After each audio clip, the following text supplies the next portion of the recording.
And welcome back, rugby fans, to Rugby411. As always, I'm your host. My name is Joshua Shibata. And boy, what a week 7 was in the books. An exciting week of MLR action. Quite a bit of movement because of the week that we had in our power rankings. First time in a couple weeks, so it's been a little bit of time. But yeah, I'm super excited to go over and review all the action that we had. And again, the beauty of my power rankings, it took me a little bit of time to have to really think about some of the movements I was gonna have. Some teams I didn't want to move as much because of bye weeks, but I had to because of the way things kind of turned out. So let's just get into it and we'll go over it. Again, if you've never seen my power rankings before, the way that it works, is not determined by your overall record, whether or not you're on the top of the table in the Western or Eastern Conference. It's all about who you play on in the pitch, where you're playing at, what team you defeat, and what you've been doing recently. So even though you may be on the top of the table right now because you've been winning so far, but if you're starting to slide a little bit and you are a top team, you can easily slide down, especially if you lose to a much lower ranking team. If you're a higher ranking team losing to a lower ranking team, that makes a big difference comparatively if you're a high ranking team defeating a low ranking team. I mean, you're not going to move as much if you're the number 2 squad and you beat the number 12 squad because you should be beating the number 12 squad. So, again, this isn't determined by win-loss records. It's really on what you do on the pitch at that moment. A lot of factors do actually play into this. It is a little bit more scientific than just kind of looking at who's up top in the first in the west and in the east, and you kind of go from there. It is a little bit different, though it does coincidentally kind of match up quite nicely that way. But let's get into it. Enough talking. So, first of all, again, the team that, has been putting in quite a bit of great performances. Again, it's a team that if you are an American rugby fan, it should be, unless you have a squad in your area, it should technically be your favorite team in Major League Rugby, and that is Anthem Rugby Carolina, Anthem Rugby RC. They are going to be number 12. Winless so far this season. The only team that is still winless. They lose to Chicago 26-59. We'll talk a little bit more about Chicago when we get to Chicago, but a great performance by Chicago. But don't count Anthem out either. Granted, Anthem was pretty much behind the 8 ball at the half, 31-12. But then in the second half, Anthem kind of scored a couple of easy tries. Oscar Collar, I've been talking about him for a bit. The international fly half for Anthem really has been impressive. His very first year here at Major League Rugby. He is going to be a star in the making as long as he stays healthy. And then a try that was scored by Joe Apitokoa, another international player who is actually technically has USA eligibility here. Again, if you're not familiar with Anthem Rugby RC, they are a team that is basically, its sole purpose is to develop American young players in rugby, allowing them to play at the highest professional level that they could ever play here in the States and prepare them on that competition level because, again, MLR is a pretty competitive level. We do have a lot of great international players that are coming here, some young ones, some veterans. So the Anthem players are getting the opportunity to play against talent that they wouldn't normally see if they play a pro level here in the States. It gives them the chance to not only develop, but also gives them the chance to play on a team that otherwise they probably wouldn't be able to get the chance to start.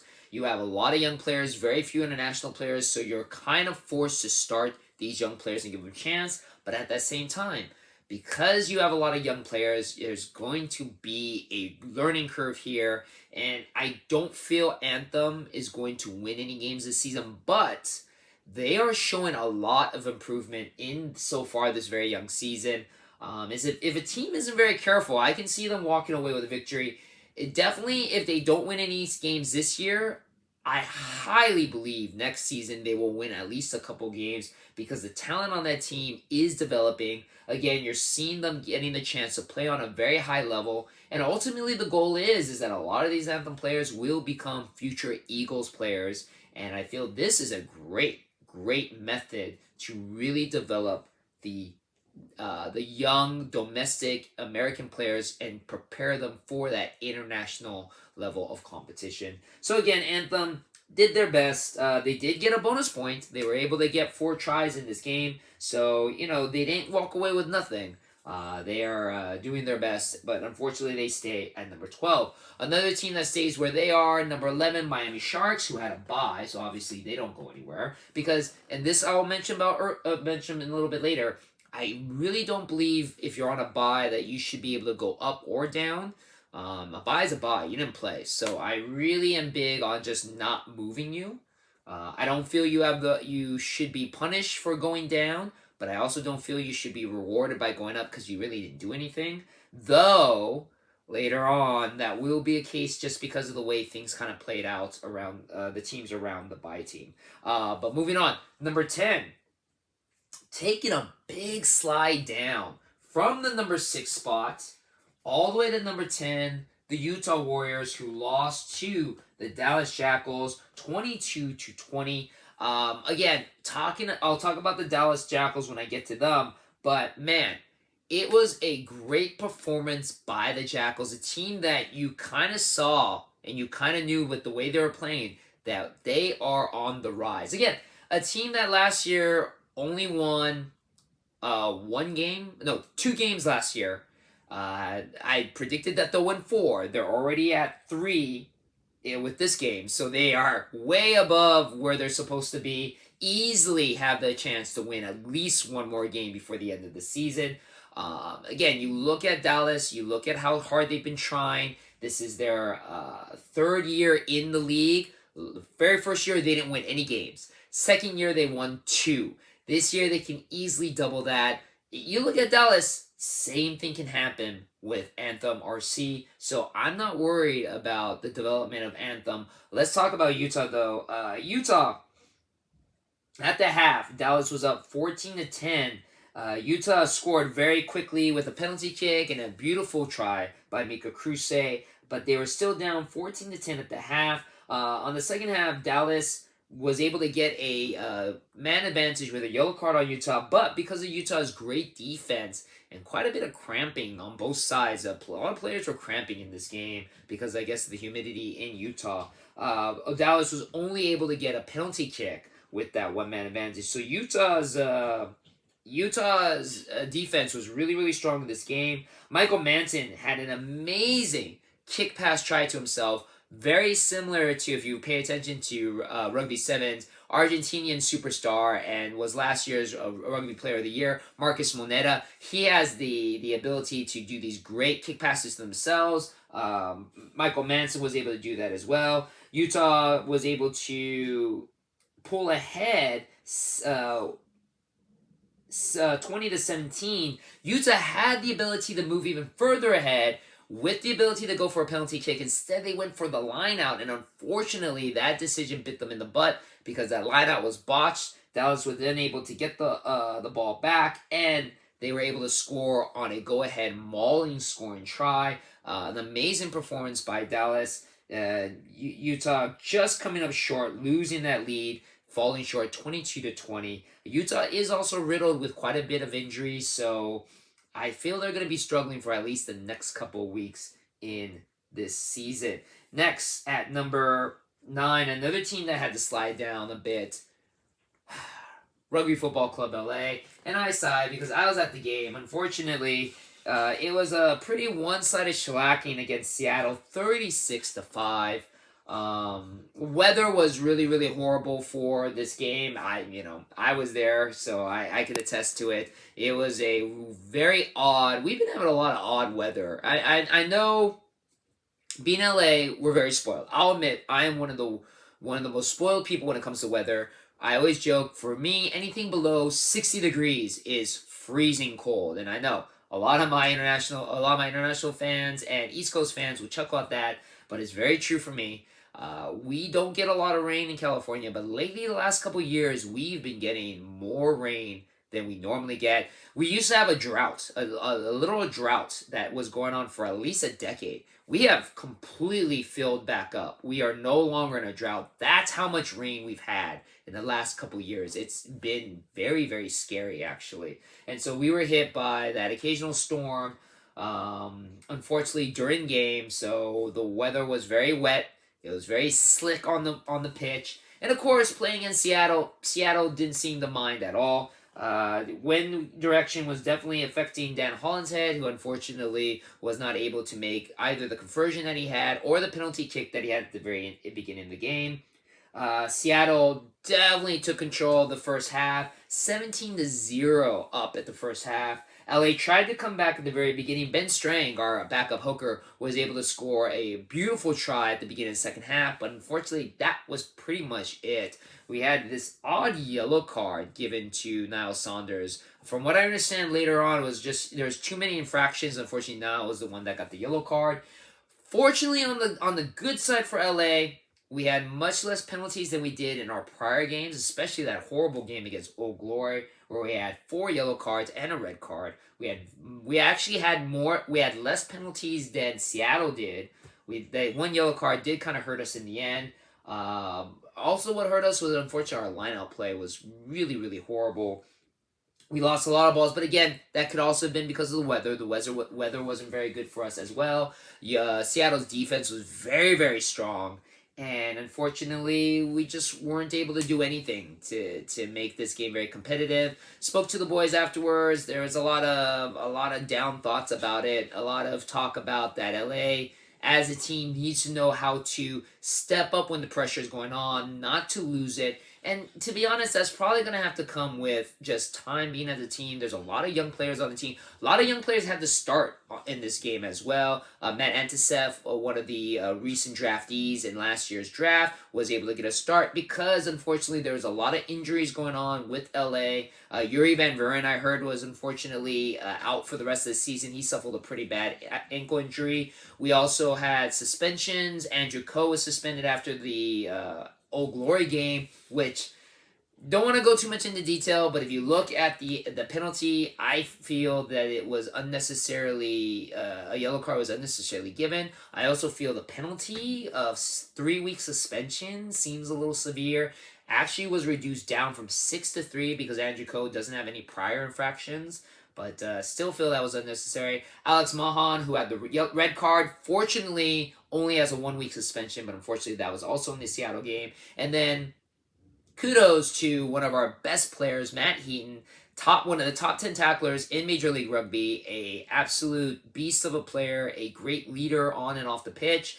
Just had a baby boy delivered the morning of the game. I believe... Atlas, I believe, is the name of the little boy. Congratulations to Matt Heaton and Mrs. Heaton on their new addition to the family. Unfortunately, that made Matt Heaton miss the game. And so we had a lot of young players start. Seth Purdy was able to have his very first start of the season. So a lot of young players coming in, and I feel because of the young players coming in, again, when you're in actual game preparation and actually having to play the game, 2 completely different things. And so this is just going to be a learning experience for LA. Fortunately, losing to a top team like Seattle, LA only slides down 1. So they slid down from number 8 to number 9. Another team that only had to slide down 1 because, again, they were also losing to a very top team. NOLA Gold, moving from number 7 to number 8. Suffering a loss 20-33 against the San Diego Legion. Now, this game was a little bit different from the LA game. New Orleans was actually up 17-0 at the first half. Yes, 17-0. I was shocked. It looked like NOLA might pull off the upset. The fans at Snapdragon Stadium were stunned. I mean, it was a pretty impressive first half by NOLA. Now, of course, you got to give credit to Ed Fideau. He has been phenomenal ever since joining NOLA. He scored another try on this. Could have possibly had a brace, but unfortunately, right before he put the ball down, one of the San Diego players was able to knock the ball out of his hand. Unfortunately, though, Ed Fido did suffer a pretty bad injury during the latter half of the game, had to be taken out, did not return. Don't know what his status is, but if he does not get to play for the next couple games, it's a huge, huge loss for NOLA. But again, NOLA up 17-0 at the half, but after that, it was all San Diego. San Diego just came back, like they just realized now they had to play. It became a pretty chippy game too, a lot of back and forth with some extracurriculars, but NOLA just, yeah, for whatever reason, they allowed San Diego to come in. They were able to score one penalty kick, and then San Diego was able to put the death blow into NOLA with a penalty trap at the very last end of the game. NOLA was outscored in the second half 33-3, being up 17-0 and then losing 33-20.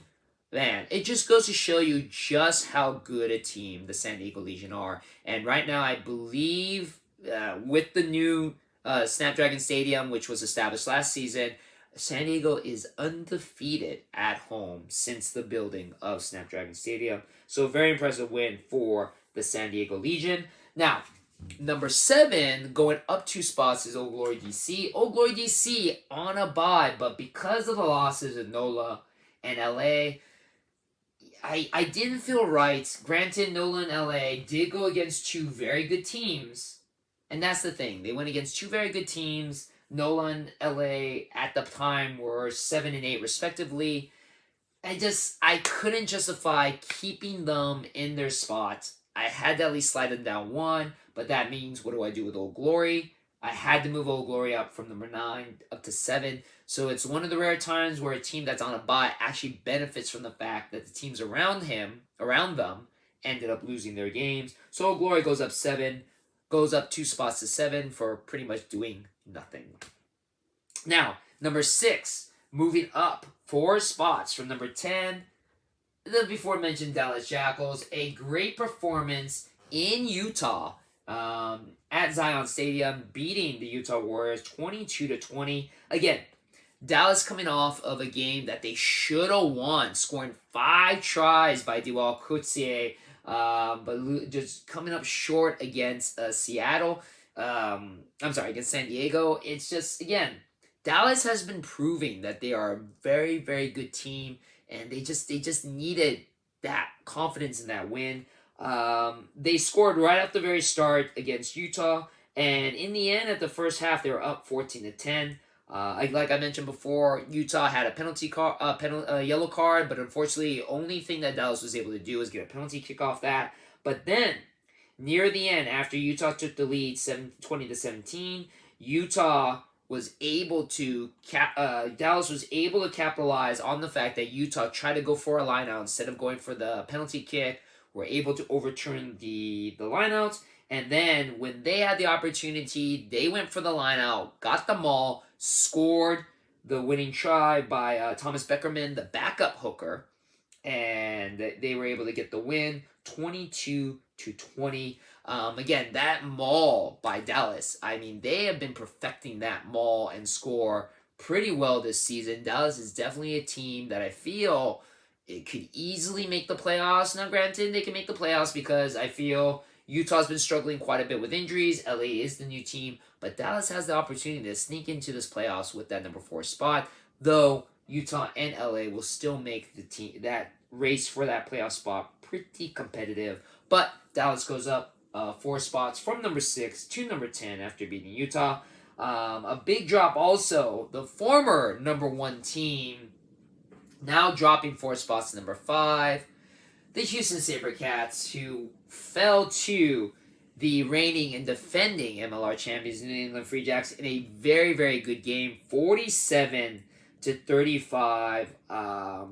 13 tries were scored in this game. Now, I forgot to mention, 13 tries were also scored in the Chicago-Carolina game, but in that game, 9 of those tries were scored by Chicago. Only 4 of those tries were scored by Carolina. In this game, 13 tries were scored by both teams combined, 7 by New England, 6 by Houston. So that's where there is the difference, and that's where Houston ended up falling just short to New England.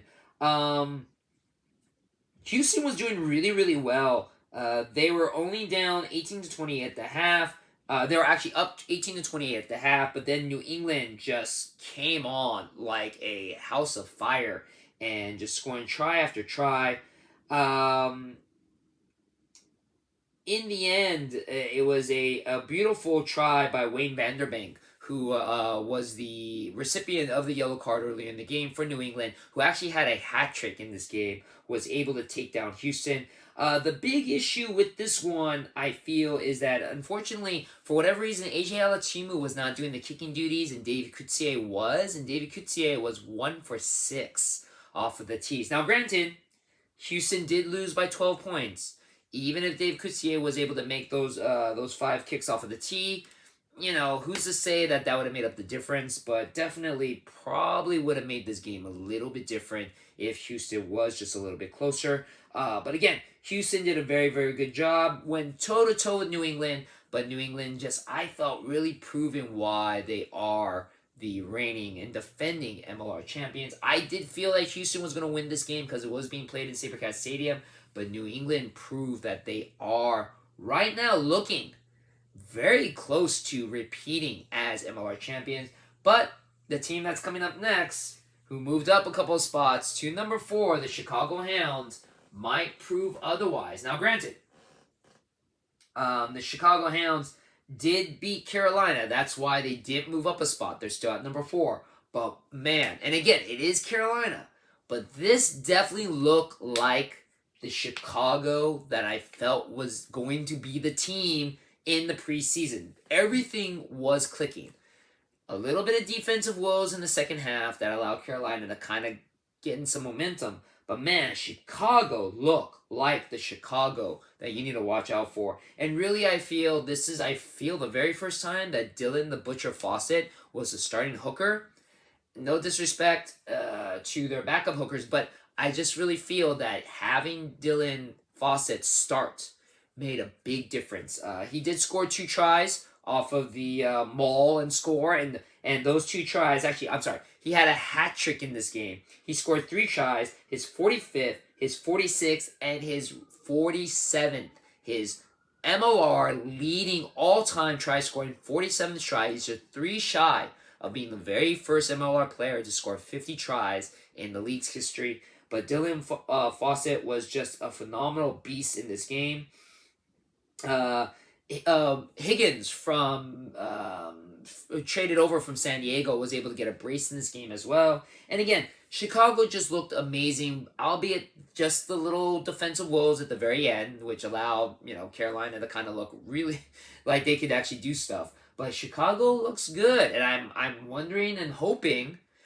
Kind of hoping not this next week, but at least overall in the season, because next week Chicago does face LA, that this is the momentum that Chicago needs to kind of make their way up in the Eastern Conference.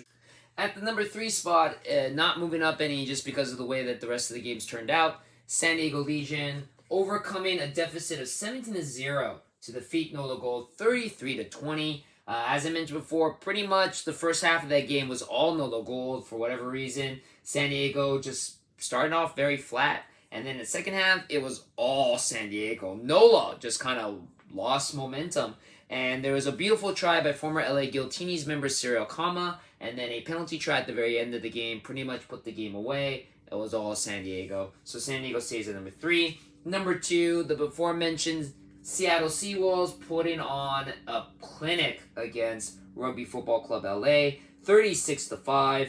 Congratulations. We mentioned before about Dylan Fawcett getting his 47th try.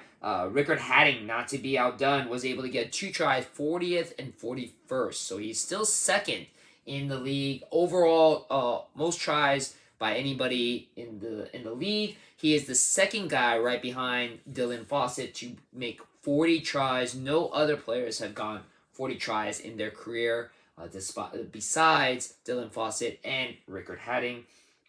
Seattle, again, I was really questioning whether or not Seattle would be able to do as much because, unfortunately, Mac Mason, the top point scorer so far in this league, was not able to shoot up. But, man, Sam Windsor, we talk about people who have records in Major League Rugby. Sam Windsor, who has the all-time point leader in Major League Rugby history, was a perfect 4 for 4 off of the tee, 16 points. He had his own try as well. He was a phenomenal player in the game. And again, it's just Seattle proving why they are one of the top teams in the West, if not the top team in the West, and vying for that return to the MLR Championship possibly this season. And of course, we mentioned number one team moving back up, first time this season, or maybe the second time this season, the New England Free Jacks, your reigning defending MLR champions, who defeated the Houston SaberCats, who was the number one team. It's just coincidentally that they are flopping spots just because of everybody else doing so well. But man, New England looking really, really good in this game against Houston. Again, I don't know what more to say about New England other than they're a very dangerous team, very put well together. Even when they had a penalty card, they had a yellow card against them, their defense was able to hold off Houston. Wayne Vanderbank, the man who was the one that got the yellow card, was able to get a hat trick in this game. So it just goes to show you how amazing their players can be even under pressure. And New England, again, as I mentioned before, was able to get 47 points to Houston's 35 to move up to claim that number one spot. So again, this is my power rankings. Quite a bit of movement. What was once pretty much dominated by the Western Conference is now Free Jacks and Chicago hanging out there. Houston slides down to number 5. Dallas is making their way up. We'll see how long that lasts. And of course, then you have what I feel is basically, the second half of the league that are trying to just vie for those very, very hard to get playoff spots. I mean, this year, if you remember, 4 teams from each conference, 8 teams total can make the playoffs. So literally, these bottom teams are fighting for these last spots here. It's going to be a very interesting competitive season, but it's looking pretty fun. All right, let's go over our SuperBru and Pick'em results. Bam!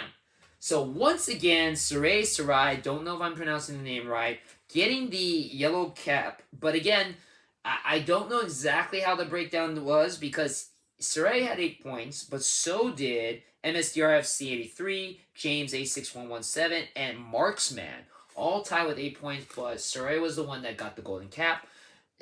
Also got to mention, took a little look into Sarai, our mystery leader Sarai. He is actually the number 1 player in the entire world right now. So it's not so bad losing to a guy that is basically the top of every pick'em pool league. So it's everyone chasing after Sarai in this race. And then tied for second, or technically tied for 5th, Villa Ferrero, Theo God, and Wild Thing all have 6 points. Unfortunately, my good friend Frisco Flame got the wooden spoon with only 3 points. Now, that obviously means our top 10 has changed. Bam!